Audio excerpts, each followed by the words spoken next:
Hey guys, it's Megan. Welcome back to another video. I could not be bothered to go to my school library or my downstairs library because there are a lot of books. There's this stack of books, and that's just one of them.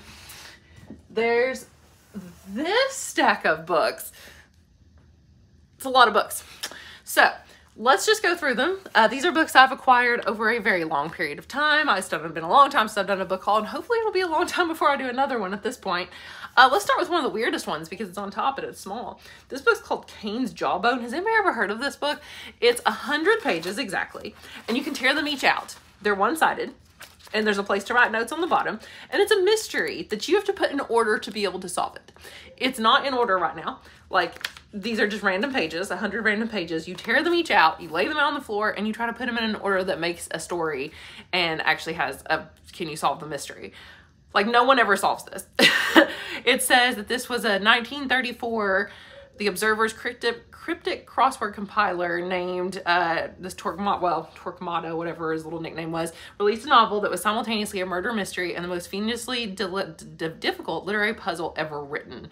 You gotta sort them out in the only correct order, revealing 6 murder victims and their respected murderers. I'm pretty sure, oh, it says only 3 puzzlers have ever solved this mystery since 1934. I don't think I'm gonna be the one to solve it, but it might be kind of fun to try. I don't know, it sounds difficult. Oh, there's even a spot for you to put the page numbers when you think that you have the right order of what they should be in. So it'll be fun to rip all these pages out. Maybe we'll vlog that process. Okay, next is, we'll just do 2 together. 2 more books by David Mitchell, big books by David Mitchell, because I read his small little book, Slade House, that my sister-in-law bought me for Christmas a couple years ago. And then at Christmas time this year, she gave me these 2. I think she just loaned them to me. I think I have to give them back. I'm not really sure. But they're definitely used, you can tell. But they're supposed to be similar, I think, in plot to Slade House, because apparently all of his books are kind of connected. The only one I don't have here is Cloud Atlas that I think I would probably also want. The Bone Clocks, I think, is newer than this one. Yeah, this is like one of his first books, but it's basically the same plot, I think, as Slade House, just longer. And since I loved Slade House, maybe this will work for me. It was kind of like scary, but then turned like sci-fi kind of towards the end. At this point, it says that this could be called a post-Cold War thriller, a love story, or several, a cult expose, a radio show transcript, an island romance, a compendium of creation myths, and unsurprisingly, a ghost story. He juggles these genres with great aplomb and an astonishing debut. Yes, okay, so it is a debut. I thought so. One of the best first novels I've ever read in a long time is what somebody says. So if it's anything like Slade House, then I'm going to love it. And I think this one is too, but I don't really want to read the summary because I'd rather just go in blind. But I feel like they're all, yeah, it says it's surreal. It's very long though compared to the other one. It's like 600 pages, but hopefully I will enjoy these. I think I'll try this one first though. Next is a sequel, and that is the 4th book in the Sinlin Ascends Books of Babel series. The first one was called Sinlin Ascends, about this guy like ascending this tower looking for his wife, and each level of the tower has like different stuff on it, and it's almost like video game levels. But things get really crazy and wild, and there's a lot of politics going on within the tower, and like a whole lot of stuff about people taking sides, and like this war between 2 of the main like factions in the tower. And it got a little more off the rails than I thought it was going to in book 3. I did not enjoy book 3, and I hear very mixed reviews about this one, the final book, but I just have to finish the series. I bought all the books, and so I've got to finish it soon. Next is a book that I have been hearing about everywhere, which is All Systems Red by Martha Wells. Spoiler alert, I've already read and DNF'd it, so we just won't talk about it very much, but it's supposed to be funny. Short little novella, but it's not funny or good sci-fi. I don't know. I just don't get this book at all. Next is a book that's been on my TBR for way too many months, and that is, I won't talk about it too much because I've mentioned it like 5 times. Extraordinary, a villain story. It takes place between Vicious and Vengeful, the 2 books in V.E. Schwab's duology, Villains duology. And I kind of want to go back and read the first one again before I read this, because it does take place after the events of the first one. And it's a graphic novel, and I bought this really pretty edition because I like the series so much. Next is a book that I bought used at a bookstore, House of Salt and Sorrow, because I've heard really good things about it, although it's YA, like horror, kind of.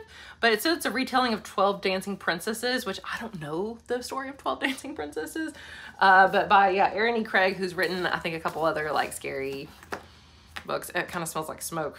Not too bad, but just a little bit. Anyway, I'm probably not going to like it, and I don't know why I bought it. Honestly, I think it was just really pretty.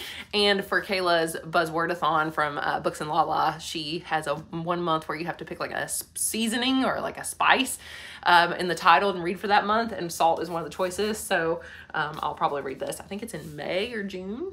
Okay, next is a book that was a discarded book from our school library. Actually, the next two are. So I claimed them, which is Strange the Dreamer by Laini Taylor, because I loved Daughter of Smoke and Bone by her. It was very poetic and very whimsical and fun, but I did not like the two sequels. Well, I DNF'd the second one, so I can't say about the third book in the series, but the second book in the series I DNF'd. So this is only a duology, though. We'll see. I think the second one's called Muse of Nightmares. This one is huge. I'll definitely have to save it for this summer, although...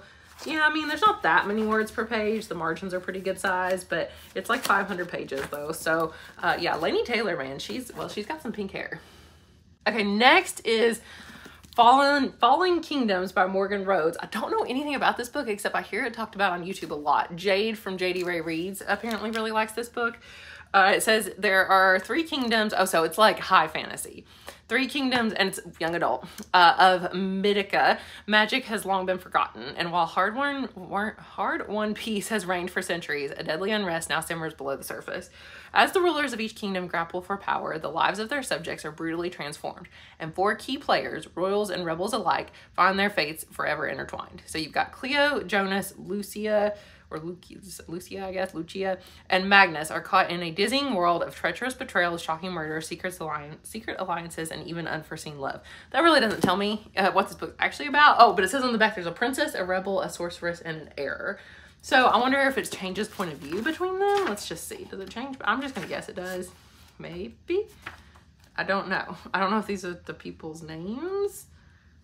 I think it does. I think it changes back and forth between points of view. And I think it's a series. So I'll have to see if this is any good. Okay, next, the last one in the first stack of books is Windhaven by George R. R. Martin and Lisa Tuttle. This is a graphic novel I did not even know existed, but I think it's young adult. I'm not actually even sure, but it's George R. R. Martin. I'm assuming he didn't draw the pictures. Yeah, art is by somebody else. But yeah, it's a graphic novel. It's also very heavy. My parents bought it for me, used it like an estate sale or yard sale or something like that, because they knew George R. R. Martin, thought I would like it. No idea. I think my dad even said he read it, which is so funny because my dad would never read a graphic novel.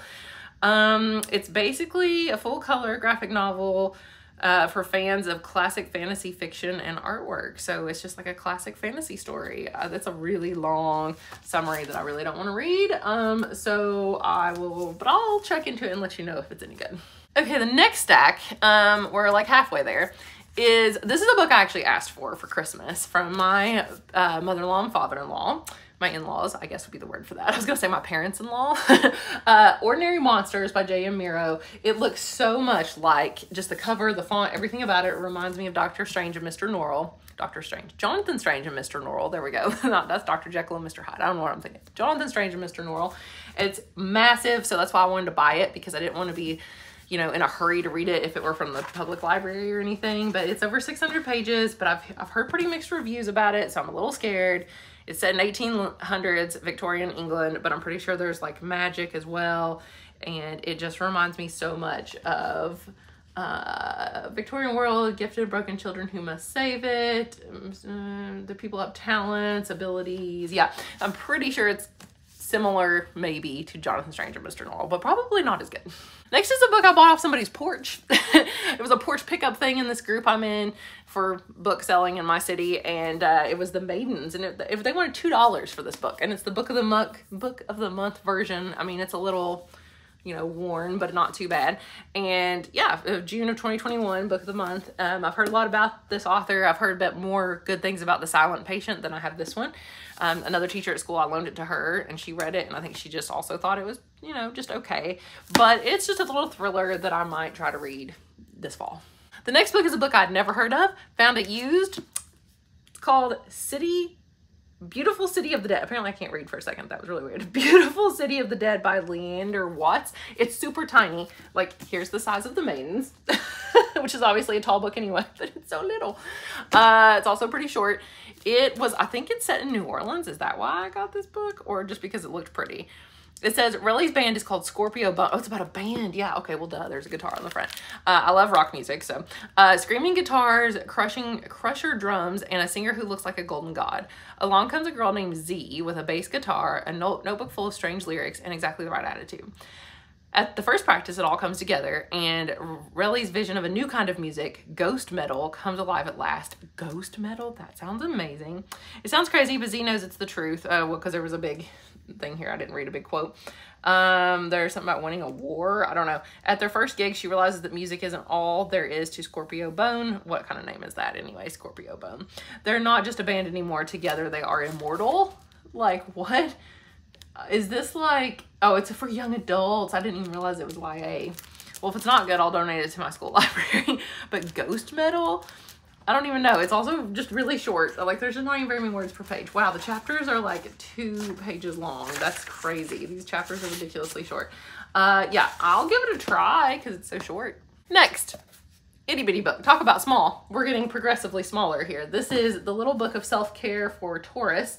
Simple ways to refresh and restore according to the stars. I don't believe in astrology at all, but I was doing this for a video that I never filmed. So I guess I actually have to film that video now about reading for my sign or whatever. So this is self-care for me. I don't know. Why'd I even buy this? That's a good question. But, you know, maybe I'll learn something about self-care in general, not just because of my sign. The next is a book I may have already hauled in a video. Can't remember, but it's The Sleeper the Spindle by Neil Gaiman. Oh no, I didn't, because I read it from my school library and then we had multiple copies, so we discarded one. So I took this one that has been discarded, and I might give it away eventually though, because yeah, it's just kind of an illustrated, very, very, very short book that's like a retelling of both Sleeping Beauty and, is it Snow White, I think? It's been so long since I read this book that like I'd hardly even remember, but it was really good. And was it Sleeping Beauty and Snow White? It's been so long. The ending gets wild. Like at first it's kind of a similar story to the normal plot, and then at the end, like the stories kind of get intertwined together and you're just like, what is even happening? And it's definitely a new modern take on classic fairy tales. Okay, we're down to 4 books left. Let's see, what order do I want to do these in? Let's do best to worst. Worst to best. Worst to best. Already read it. Hated it. Want to give it away. I'm sad that I bought this book, but I loved Grady Hendrix. I trusted him because I've read like 3 or 4 of his books now. I was like, oh, I love My Best Friend's Exorcism. I liked the other ones pretty well too. I'll read this because it's about a haunted house. It's not about a haunted house. It's about like possessed puppets. If you want to read about puppets, oh my gosh, that one was named Pupkin, and if I had to hear about Pupkin again, I was going to go crazy. I mostly skimmed part of the middle because I was so bored. This book is way too long. It's like over 400 pages of just stuff that I don't care about. It wasn't really about how to sell a haunted house. The title is misleading.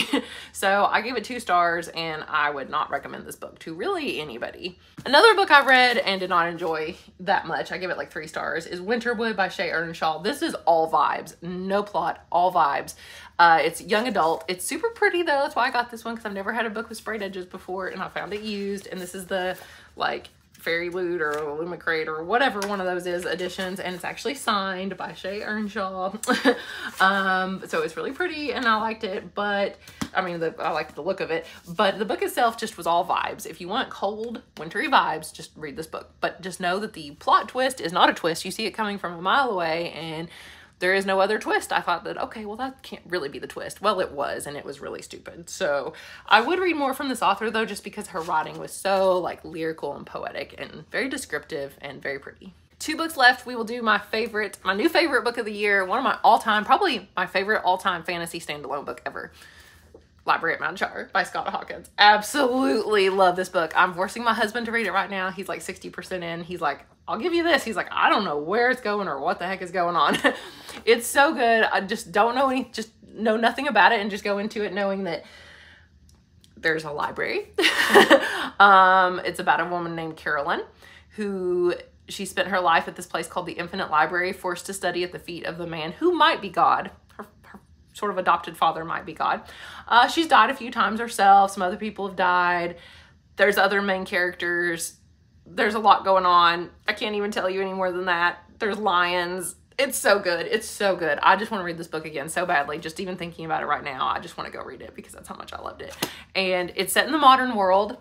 mostly, which is something I really enjoy. Not really like urban fantasy, but I like fantasy books set in the real world, apparently, is my thing. So unfortunately, this is the author's first novel and still his only novel. He's never written anything else. He's a computer programmer, and I need him to write more books like immediately.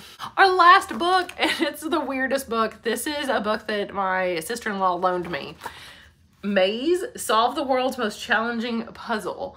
It's like a big floppy book, and there's like numbers on the pages, because I was telling her about Cain's jawbone, and I think that's why she brought this one to show me.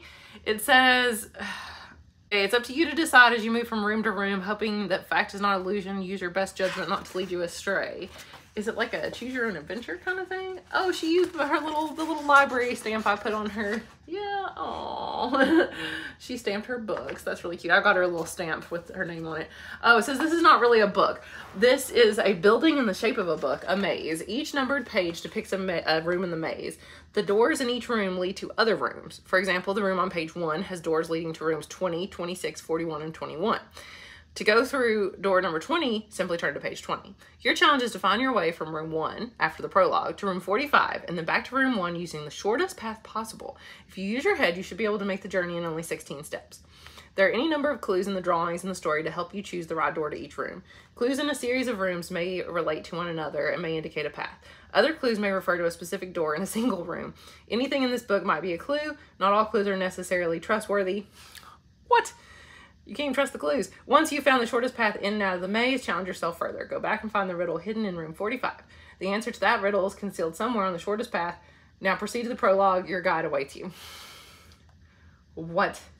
It says there's clues anywhere in this book. I'm like, ooh, are there going to be clues like on the first page? Maybe this has a clue. Or maybe there's a clue on the back of the book. How cool would that be?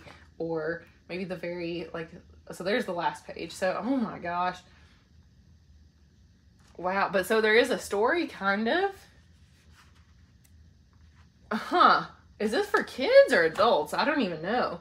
It says it's the world's most challenging puzzle, so I'm not sure it could actually be for kids, but I feel like my sister-in-law said she had this book as a kid. I think it's really old. What's the copyright date on this thing? 1985 by Christopher Manson. Anyway, well, I'll check into this. Maybe I'll order it for my school library. Maybe students would also enjoy doing this strange maze puzzle book. So thank you guys so much for watching. Those are all the books that I have either bought or been gifted or got from the school library recently. Hopefully, I say recently, it's been months, but hopefully I won't be doing another one of these for a while because I don't need to buy any more books. But anyway, thank you guys so much for watching, and I'll talk to you again later. Bye.